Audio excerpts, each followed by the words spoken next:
नमस्कार, मैं हूं आरजू अंसारी और आप देख रहे हैं राष्ट्रीय जगत विजन न्यूज। राजधानी रायपुर से एक महिला के साथ पुलिस थाने में दुर्व्यवहार का मामला सामने आया है। मोआ की रहने वाली श्वेता सिंह का आरोप है कि जब वो अपने बेटे के साथ मारपीट की शिकायत लेकर सिविल लाइन थाना पहुंची तो वहां ड्यूटी पर तैनात एएसआई संतोष यादव ने उनके साथ गाली गलौज की और उन्हें धक्के मारकर थाने से बाहर निकाल दिया।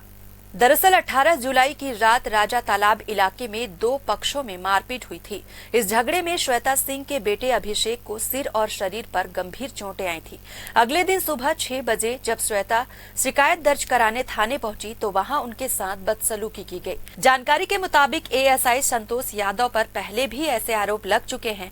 जब वो तेली बांधा और टिकरापारा थाने में तैनात थे तब भी उनके दुर्व्यवहार के चलते उन्हें लाइन अटैच कर दिया गया था।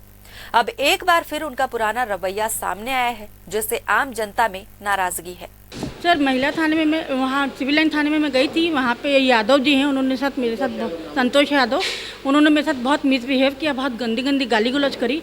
मेरा बेटा जो है 18 तारीख की रात को राजा तरफ गया था तो उसके साथ वहाँ पे सीमा डेविड नाम की लेडीज़ है, उसने उसके बच्चों ने मारपीटाई करी कि तू यहाँ पे चौक के पास लड़के लेके खड़ा है करके। तो उसकी रिपोर्ट करने में गई अमान जालेवाला और काना को लेके, तो वहाँ पे जाके मेरे साथ बहुत बदतमीजी की गई और अमान को और काना को बहुत मारपीट करी गई। यादव जी ने बहुत मारा पीटा और हमारी रिपोर्ट भी नहीं लिख रहे थे।